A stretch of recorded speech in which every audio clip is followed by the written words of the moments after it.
So, మనం ఇప్పటికే అనుకున్నాం. సో, బీఆర్ఎస్ పెర్ఫార్మెన్స్ పడిపోయింది. బీజేపీ పెర్ఫార్మెన్స్ ఏందని. అసలు మీ పాత్రేంది కేంద్రానికి సంబంధించి? బీజేపీకి, బీఆర్ఎస్‌కి ఉన్నటువంటి సంబంధం ఏంది? రహస్య సంబంధమా? బహిర్గత సంబంధమా? వచ్చే ఎన్నికల్లో పొత్తు పెట్టుకుంటారా? పెట్టుకోరా? ఇప్పుడు పెట్టుకుంటామన్నా అప్పుడు పెట్టుకుంటారో లేదో? మీ స్టాటిక్స్ మీకుంటాయి. మీ అమిత్ షా గారికి, మోడీ గారికి, బీజేపీకి, ఆర్ఎస్ఎస్‌కి మీ స్టాటిక్స్ మీకుంటాయి. కాదని అంటలేదు. ఎవడి రాజకీయాలు ఆళ్ళకున్నాయి. సో, ఈ రాష్ట్రంలో మీ వ్యవహార శైలి ఏంది? సో, ప్రజల మనోభావాల్ని, ప్రజల హక్కుల్ని గౌరవించకుండా మీరిక్కడ పాగా ఏద్దామనుకుంటున్నారా బీజేపీ? అది నాకు తెలిసి మీకు కాంగ్రెస్ వాళ్ళు ప్రతిపక్షంగా పిలువబడుతున్నారేమో కేంద్రంలో. రాష్ట్రంలో మీరు అధికారంలోకి వచ్చినప్పుడు వాళ్ళు మైలురాయిగా కనపడతా ఉన్నారేమో. కానీ నాకు తెలిసి బీసీలు ఈ రాష్ట్రంలో, ఈ దేశంలో మీకు ప్రధానమైనటువంటి ప్రతిపక్షం. ఇప్పుడే కాదు మీ పార్టీ ఉన్నంత కాలం. అట్లా చెప్పాల్సి వస్తే మీ పార్టీ కాలగర్భంలో కలిసిపోయేటప్పటికి కూడా. సో, మీరేం మాకు హిందువుల ప్రతినిధులు కాదు. మీరు లేకముందే అసలు మీ పార్టీ పుట్టకముందు, మీ పార్టీ మూలాలు ఆర్ఎస్ఎస్ 100 సంవత్సరాలు పుట్టకముందు, ఆ ఆర్ఎస్ఎస్ మూలాలు వేసినటువంటి వాళ్ళ తాతల ముత్తాతల జయజమ్మలు, వాళ్ళ జయజమ్మల పుట్టకముందు నుంచే మేము హిందూ సమాజంలో ఉన్నాం. మేము గ్రామ దేవతలను పూజిస్తాం. మేము ముత్యాలమ్మ, మైసమ్మ, పోలేరమ్మ, అంకాలమ్మ, ఇతర గ్రామ దేవతలను పూజిస్తాం. మా హిందూ దేవతలకు మేమే రిప్రజెంటేటివ్స్. మీరెవరు? మీరేమన్నా ప్రతినిధులా? దేవుడు ఏమన్నా మిమ్మల్ని పంపించాడా? మీరు లేకపోయినా మేమున్నాం. మీరు లేకపోయినా మా హిందూ ధర్మం ఉంది. కాకపోతే భుజాన్ని వేసుకొని మోస్తా ఉన్నారు. అయితే మోసినప్పుడు మోస్తే మోయండి. మీ రాజకీయాలు మీకున్నాయి. కానీ ఈ అట్టడుగు వర్గాలకు సంబంధించి సామాజిక న్యాయం గురించి బీజేపీ రాష్ట్ర నాయకులు ఎవరిని అడిగినా చెప్తా ఉండేది. ఈ దేశంలో 2 సమస్యలు ఉన్నాయి. ఒకటి రిజర్వేషన్లు, 2 భూ పంపిణీ అన్నారు. ఓకే, రిజర్వేషన్లు ఈడబ్ల్యూఎస్ మమ్మల్ని అడగకుండా వారం రోజులు బిల్లు చేశారు. మరి మా బీసీ బిల్లుకి సంబంధించి 42% రిజర్వేషన్లకు సంబంధించి మరి ఎందుకు మేరమేషాలు లెక్కిస్తున్నారు? ఎందుకు కపట నాటకాలు వేస్తున్నారు చెప్పాల్సిన అవసరం ఉంది. మరి భూ పంపిణీ మీ వల్ల అయిద్దా? మీరు ఎవరి పక్షం? ఫ్యూడల్ మైండ్ సెట్స్ కదా, మనువాద బ్యాచ్ కదా, మీరు బనియా బ్యాచ్ కదా, అగ్రకుల ఆధిపత్య కులాల బ్యాచ్ కదా. నిజంగా కాదైతే నిజంగా అదే సోషల్ ఇంజనీరింగ్ మీరు బీజేపీ వాళ్ళు చేయదలుచుకుంటే, సామాజిక న్యాయం మీరు పాటించదలుచుకుంటే ఖచ్చితంగా మా 42% రిజర్వేషన్ చేయండి. తెలంగాణలో చేస్తే గీస్తే కాంగ్రెస్ క్రెడిట్ వచ్చిందనుకుంటే మిగిలిన 28 రాష్ట్రాలు, 9 కేంద్రపాలిత ప్రాంతాల్లో ఎట్లాగూ 2026లో సకల కుల జనగణన చేస్తున్నారు కదా, మీరే రిజర్వేషన్ చేయండి 42%. ఆ విధంగా మీరు ఆ క్రెడిబిలిటీ గట్టి 10 ఏళ్ళు కాకపోతే 100 ఏళ్ళు కడుపు నిండా అన్నం పెట్టి మేము చేతి నిండా పని ఇచ్చినప్పుడు, చేతి నిండా పని కడుపు నిండా అన్నం పెట్టినప్పుడు మిమ్మల్ని కోరుకుంటాం. మాకు రక్షణ, మా ఆడబిడ్డలకు రక్షణ, మాకు మా యువతకి ఉద్యోగాలు, అదేవిధంగా మా పిల్లలకు మాతా శిశు సంరక్షణ కార్యక్రమాలు, విద్యా వైద్య ఉపాధి రంగాలకు సంబంధించి కార్యక్రమాలు చేపట్టండి. మీరు దేంట్లోనైనా చావండి, ఏ రాజకీయాలైనా చేసుకొని చావండి. కానీ మా వాటాలు మాకు ఇవ్వండి. మాకు రావాల్సినటువంటి ఆస్తిపాస్తులు మాకు ఇవ్వండి. మా కడుపు నిండా అన్నం మాకు తినేయండి. ఆ విధంగా ముందుకెళ్ళి రాజకీయాలు చేయండి. కానీ లేదు మేము వేల సంవత్సరాలు, లక్షల సంవత్సరాలుగా మేమే గుత్తాధిపత్యంతో పెట్టుకున్నాం. అసలు మీరెవరయ్యా? మీరెవరు? మధ్య ఆసియా నుంచి, రష్యా నుంచి, ఇరాన్, ఇరాక్ నుంచి వచ్చినటువంటి వాళ్ళు మీరు.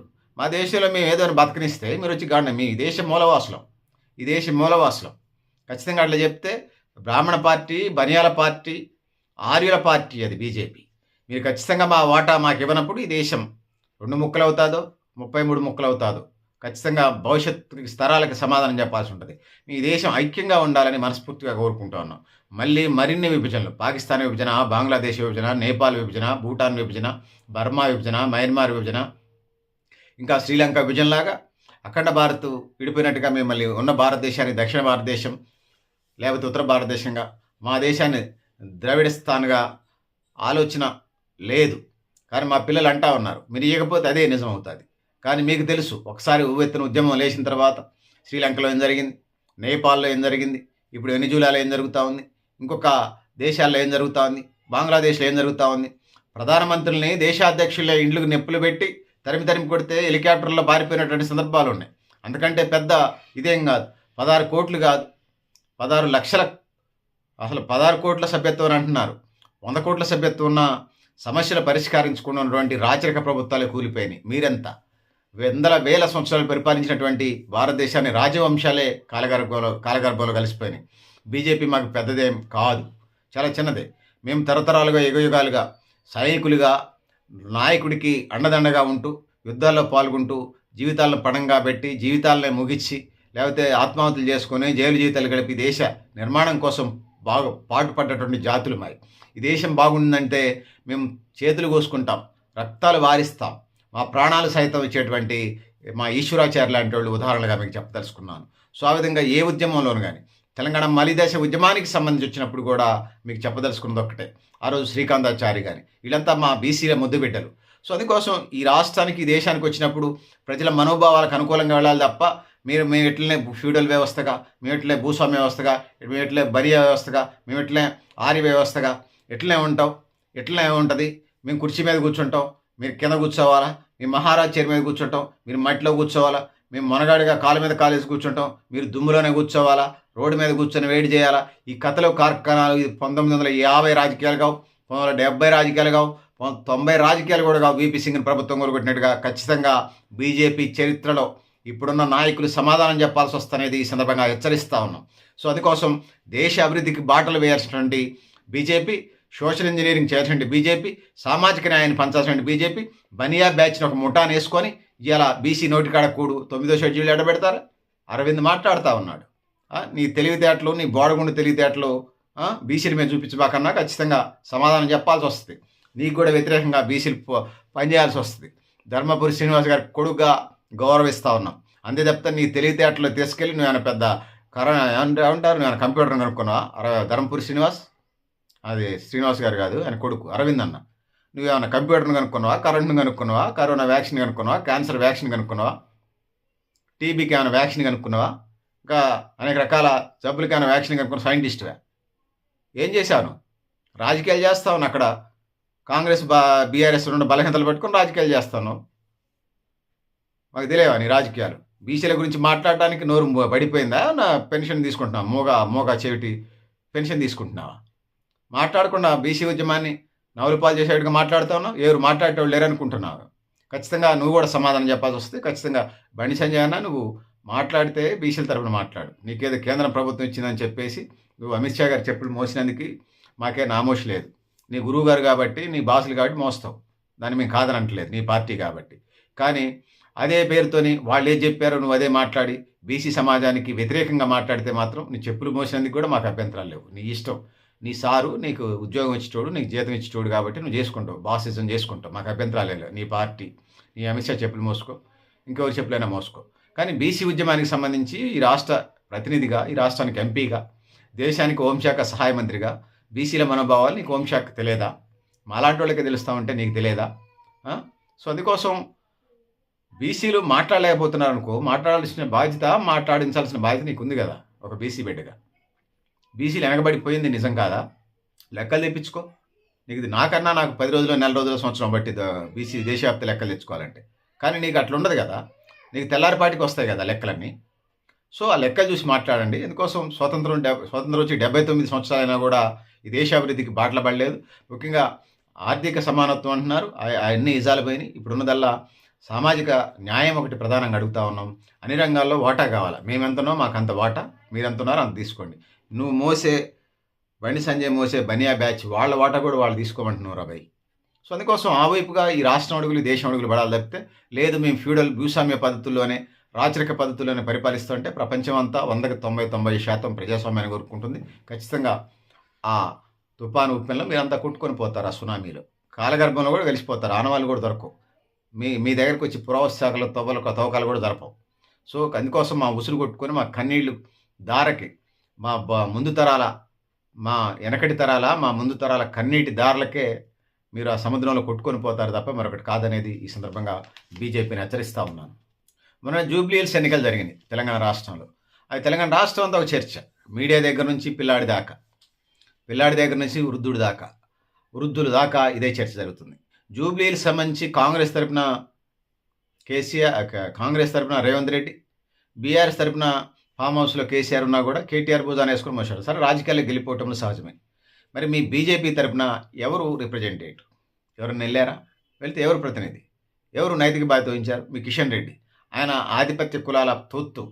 ఆయన 33 జిల్లాలకు సంబంధించి 27 జిల్లాల రెడ్డిల్నే రాసుకొని పోయిండట. మీ అమిత్ షా గారు ఆ రాసపై 27 జిల్లాల 27 జిల్లాల జిల్లాధ్యక్షులను రెడ్డిల్ని పెడితే ఫైల్ ఇసిరేసింది నిజం కాదా అమిత్ షా గారు? నిజమే కదా.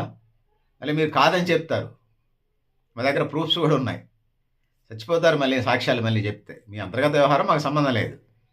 సో కిషన్ రెడ్డి అంత కులపిచ్చి ఆయన భుజాన్ని వేసుకోవడానికి సిద్ధంగా లేడు. ఓటములు భుజాన్ని వేసుకోడు కానీ ఫ్యూడల్ మైండ్ సెట్తోని, భూస్వామ్య మైండ్ సెట్స్తోని మళ్ళీ డైలాగులు కొడుతుంటారు. నేను హాస్టల్స్లో ఉండి చదువుకున్నా, హాస్టల్స్లో ఉండి చదువుకున్నోడికి పేదరికం తెలియదా? కావాలని చెప్తే కిషన్ రెడ్డి గారు మీకు మీదున్న గౌరవం పోతా ఉంది. బీసీ బిల్లుకి సంబంధించి మీరేం చేస్తారో చెప్పండి. పెద్దగా అటు ఈటెల రాజేంద్ర గారు, కిషన్ రెడ్డి, బండి సంజయ్ అన్న, అరవింద్ వీరందరూ కూర్చొని ప్రధానమంత్రి దగ్గర కూర్చొని ఎందుకు చేయరు బీసీలకని కూర్చుంటే బిల్లు కాదా? తేనె తిట్టిని కదల్చమా? ఏ బీసీలకు దేశవ్యాప్తంగా బీసీలు లేరా? వాళ్ళ ఓట వాళ్ళకి ఇవ్వకూడదా? తప్పేముంది? మీరు ఎంత ఉన్నారో మీరు తీసుకోండి. మీ దేశం కుల వ్యవస్థ కులంతో నిర్మాణమైంది.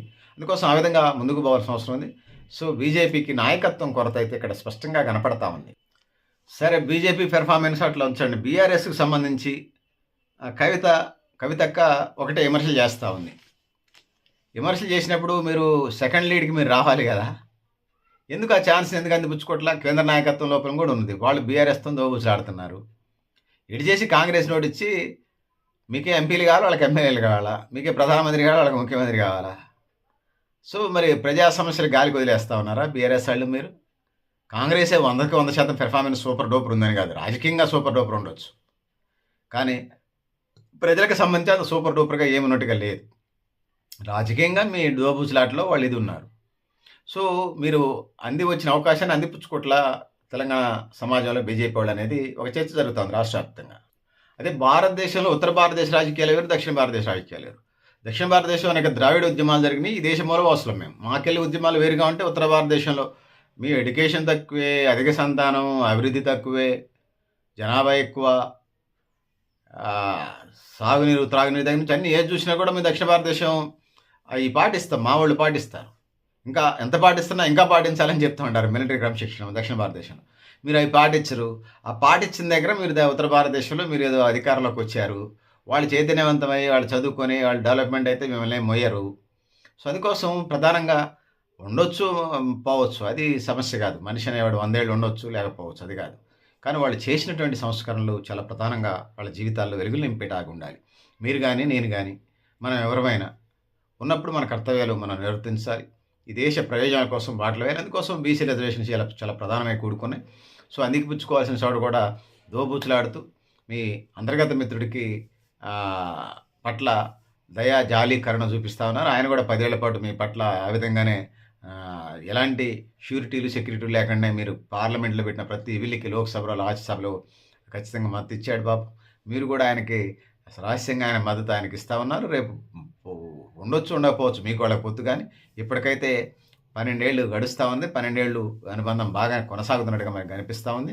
సో ఇది పరిస్థితి పెద్దలార మిత్రులారా. ఇంకా సో బీఆర్ఎస్ పట్ల మీ మెతక వైఖరి ఇక్కడ కేంద్ర ప్రభుత్వం కానీ తెలంగాణ బీజేపీ వింగ్ కానీ ఒక విజన్ లేనట్టుగా కనపడుతుంది. కానీ మీకు అంతర్గత విజన్లు ఉంటాయి. మీ 370 ఆర్టికల్, కాశ్మీర్ ఇష్యూ మేము చూసాం.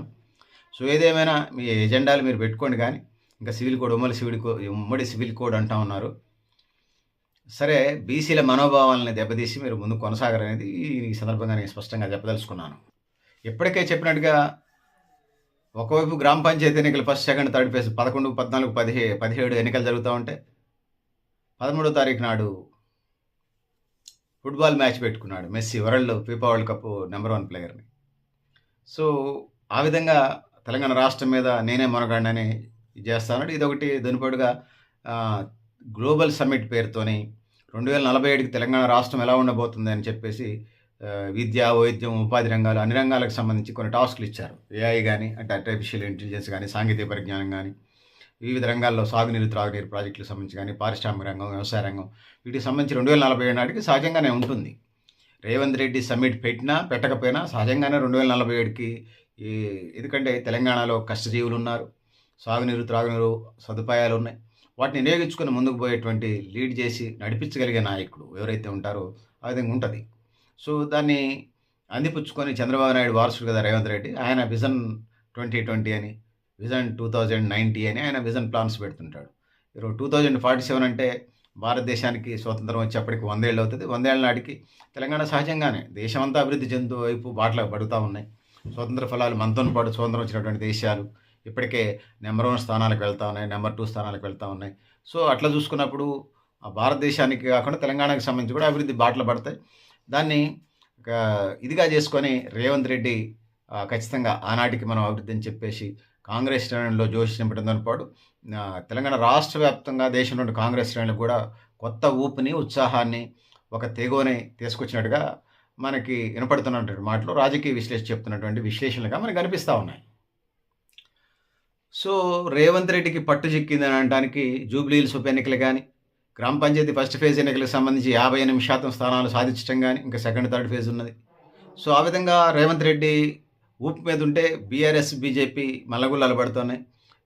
బీఆర్ఎస్ అసలు కుటుంబ పోరులోనే తలమునకలైంది. ఇంకా సంవత్సరం పట్టిద్ది అది బయటపడేసరికి. సో, ఏం జరుగుతుందో చూడాల్సిన అవసరం అయితే ఉన్నది. ఇక దాంతో పాటుగా బీజేపీ మరి కేంద్ర నాయకత్వం కాంగ్రెసే పోవాలి తప్పితే వాళ్ళు బీఆర్ఎస్ ఉన్న ప్రాబ్లం లేదు. ఎందుకంటే ప్రాంతీయ పార్టీలను ఎప్పుడైనా నొక్కి పట్టుకోవడం వాళ్ళకి తెలుసు. కొనేయడం కూడా వాళ్ళకి తెలుసు బీజేపీ వాళ్ళకి. ఎందుకంటే అనేక రాష్ట్ర ప్రభుత్వాల అనుభవాలు చెప్తున్నాయి కాబట్టి. సో, ఆ విధంగా తెలంగాణ రాష్ట్ర ప్రభుత్వంలో బీజేపీ వైఖరులు మనకు కనిపిస్తా ఉన్నాయి. సో, పెద్దలారా, మిత్రులారా, ఇది బీజేపీ బీఆర్ఎస్ బంధంతోని బయటపడకుండా కేంద్ర నాయకత్వం, రాష్ట్ర నాయకత్వం ఒక అండర్స్టాండింగ్ రాకుండా తెలంగాణ రాష్ట్రంలో బీజేపీ పెద్ద రోల్ ప్లే చేస్తుందని భావించలేం. సో, కేసీఆర్ రెస్ట్‌లో ఉన్నా కూడా, లేకపోతే ఫామ్ హౌస్‌లో ఉన్నా కూడా హరీష్ రావు, కేటీఆర్ అన్న పెద్ద ఎత్తున తిరుగుతూ ఉన్నారు. సరే, రాజకీయాల్లో గెలుపోవటంలో సహజం ఉండవచ్చు. మళ్ళీ వాళ్ళే గెలవచ్చు, లేకపోతే మళ్ళీ కూడా ఓడిపోవచ్చు. అదొక భాగం. బీఆర్ఎస్ మళ్ళీ అధికారంలోకి రావచ్చు, లేకపోతే మళ్ళీ ఓడిపోవచ్చు. రాజకీయాల్లో అది కామను. సో, రాజకీయ పార్టీ పెట్టిన తర్వాత సో, విలీనం అవుతుంది బీజేపీ తర్వాత క్యాంపెయిన్ కాంగ్రెస్ వైపు నుంచి ఏర్పడుతున్నటువంటి మాట. సో, మేము మెర్జ్ ఎందుకు చేస్తాం, మా మీద దుష్ప్రచారానికి కేసీఆర్ అని టీం అంటా ఉన్న పరిస్థితి మనం అంటా ఉన్నాం. కవితక్క ఇంకొక వైపు ఆ పరిస్థితిని చూస్తున్నాం. మోడీ ఎన్ని క్లాసులు పీకినా బీఆర్ఎస్ పట్ల ఒక స్పష్టమైన వైఖరి ఇచ్చి, గైడ్లైన్స్ ఇచ్చి ముందు నడిపించకపోతే ఏం చేయలేరు. ఇది పరిస్థితి. సో, గేమ్స్ అండ్ స్పోర్ట్స్‌కి ప్రయారిటీ ఇస్తున్నట్టుగా గ్రామ పంచాయతీ ఎన్నికలకు సంబంధించి మెస్సీని తీసుకొచ్చి గేమ్స్ అండ్ స్పోర్ట్స్ సాక్షాత్తు ఫుట్బాల్ని ప్రమోట్ చేయడం, అయితే గేమ్స్ ప్రమోట్ చేసే కార్యక్రమం సాక్షాత్తు తెలంగాణ ముఖ్యమంత్రి చేయటం. సో, యువతకి ముఖ్యంగా స్పోర్ట్స్ అండ్ గేమ్స్, అథ్లెటిక్స్‌కి ఉత్సాహాన్ని ఇచ్చేదైనా కూడా ఒక గేమ్స్ పాలసీ, జాతీయ యోజన విధానం ఉండాలి. అందులోనే రాష్ట్ర యోజన విధానం ఉండాలి. అందులో మెర్జ్ అయ్యే ఉంటాయి గేమ్స్ అండ్ స్పోర్ట్స్, అథ్లెటిక్స్. అందుకోసం పాఠశాలలో ఉన్నటువంటి ఒక్కడే రేవంత్ రెడ్డి గారు మీరొక్కళ్ళే ఫీఫా వరల్డ్ కప్‌కి సంబంధించి ఇంటర్నేషనల్ ప్లేయర్, నెంబర్ 1 ప్లేయర్‌తోని మీరొక్కడే ఫుట్బాల్ ఆడటం కాదు, రాష్ట్రంలో ఖాళీగా ఉన్న టీచర్ పోస్టులు ఉద్యోగాలు భర్తీ చేయడంతో పాటుగా ప్రభుత్వ విద్యా సంస్థల్లో పీఈటీ, ఫిజికల్ డైరెక్టర్ పోస్టులను కూడా భర్తీ చేయించండి. అది కేజీ టు పీజీ దాకా ఉన్నటువంటి పీడీలని భర్తీ చేసినప్పుడు ఖచ్చితంగా ఆ రంగం నుంచి ఎక్కువ మంది గేమ్స్ అండ్ స్పోర్ట్స్ వైపు వచ్చే అవకాశం ఉంటుంది. ఆ విధంగా రాష్ట్రానికే కాదు, దేశానికే కాదు, ప్రపంచంలో తలమానికంగా మన తెలుగు బిడ్డలు, తెలుగు పిల్లలు ప్రయోజకులు అవుతారు. కెరీర్లో కూడా గేమ్స్ అండ్ స్పోర్ట్స్ పనికొస్తుంది. ఆ వైపుకు అడుగులు పడాలి తప్ప మరొకటి కాదు. సో, ఆ విధంగా ముందుకు పోవాలి. ఇక బీజేపీ, బీఆర్ఎస్, కాంగ్రెస్ గురించి ఎప్పటిదాకా చర్చించాం. వామపక్షాలు ఫస్ట్ ఫేజ్లో 24 గ్రామ పంచాయతీలు గెలిచి 4వ పార్టీగా సమతూకంలో ఉన్నాయి. సెకండ్, థర్డ్ ఫేజ్కి వచ్చేసరికి ఎవరు 4వ స్థానం అనేది మనకు అర్థమైంది. ఎందుకంటే ఇప్పటికే Congress first, BRS second, BJP థర్డ్లో ఉంటే ఫోర్త్ ప్లేస్ 24 గ్రామ పంచాయతీలు 24 ఫస్ట్ ఫేజ్లో గెలుచుకొని ఫోర్త్ ప్లేస్లో ఉన్నాయి. సో, సెకండ్, థర్డ్ ఫేజ్ వచ్చినప్పుడు క్లారిటీ వస్తుంది ఫోర్త్ ప్లేస్ ఎవరిది అనేది, ఫోర్త్, ఫిఫ్త్. సో, వామపక్షాలు సిపిఐకి సంబంధించి 100 ఏళ్ల వేడుకలకు సంబంధించి హడావుల్లో 100 సంవత్సరాల వేడుకల హడావుల్లో సిపిఐ శ్రేణులు రాష్ట్ర వ్యాప్తంగా మనకు కనపడతా ఉన్నాయి. అనేక జాతాలు ఇప్పటికే జరుగుతూ ఉన్నాయి. జాతాలు, సభలు, సమావేశాలు, ఫ్లెక్సీలు, కటౌట్లు, సెమినార్లు, సదస్సులు ఇప్పటికే రాష్ట్ర వ్యాప్తంగా జరుగుతూ ఉన్నాయి. దేశవ్యాప్తంగా కూడా జరుగుతున్నటువంటి పరిస్థితి మనం చూస్తూ ఉన్నాం. దానికి ఖమ్మం వేదిక ఆ పార్టీ శ్రేణులు యావత్తు పనిచేస్తూ ఉన్నారు. ఉమ్మడి ఖమ్మం జిల్లా కార్యదర్శిగా పనిచేసినటువంటి కోననేని సాంబశివరావు రాష్ట్ర పార్టీ కార్యదర్శి కావటం ఇంకా దానికి ప్రత్యేకత సంచరించింది. దాంతో పాటు ఆయన ఎక్కువ గంటల పనిచేసే మనస్తత్వం, సో ఎక్కువ గంటల పనిచేయటం, కలుపుకొని పోయే మనస్తత్వం, సో డేరింగ్, డాషింగ్, డైనమిక్గా ఆయన వ్యవహార శైలి ఉంటుంది. సో అందుకోసమే దీనికి ప్రాధాన్యత సంతరించుకున్నట్టుగా ఉన్నది.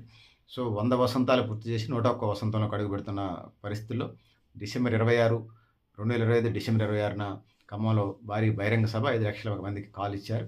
సో ఏదేమైనా పెద్ద ఎత్తున ఇప్పటికే కోటి మందికి ఆ వార్త చేరవేసినట్టుగా చెప్తా ఉన్నారు తెలంగాణ సమాజంలో, కరపత్రాలు, వివిధ రూపాల్లో, మీడియా ద్వారా, ఇతర రూపాల్లో. సో అది చాలా కోట్ల మందికి దేశవ్యాప్తంగా ప్రజలకు చేరాలని చెప్పేసి సిపిఐ అడుగులు వేస్తుంది. సిపిఎం కూడా గ్రామ పంచాయతీ ఎన్నికల్లో 4వ స్థానంలో 24 గ్రామ పంచాయతీలు పోటీ చేసింది. చాలా వార్డులు కూడా గెలిచింది. చాలా గ్రామాల ప్రాతినిధ్యం ఉంది. సెకండ్, థర్డ్ ఫేజ్లో కూడా గెలిచే సర్పంచులు ఉన్నారు ఇప్పుడు జరుగుతున్న ఎన్నికలకు సంబంధించి.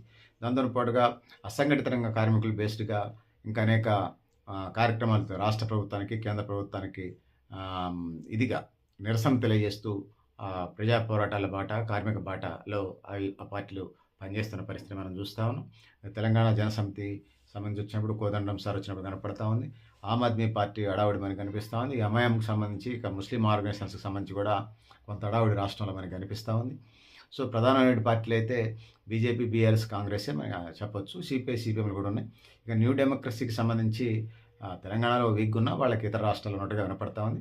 మాస్ లైన్ 33 జిల్లాల్లో వాళ్ళ శాఖలు ఉన్నట్టుగా మనకి కనపడతా ఉంది. సో భారతదేశంలో కూడా 29 రాష్ట్రాలకి వాళ్ళు సుమారుగా 25 రాష్ట్రాల దాకా స్ట్రెంతన్ అయినని చెప్తా ఉన్నారు. సో సహజంగానే మాస్ లైన్ వాళ్ళు కూడా డెమోక్రటిక్గా వెళుతున్న పరిస్థితి మనం చూస్తున్నాం.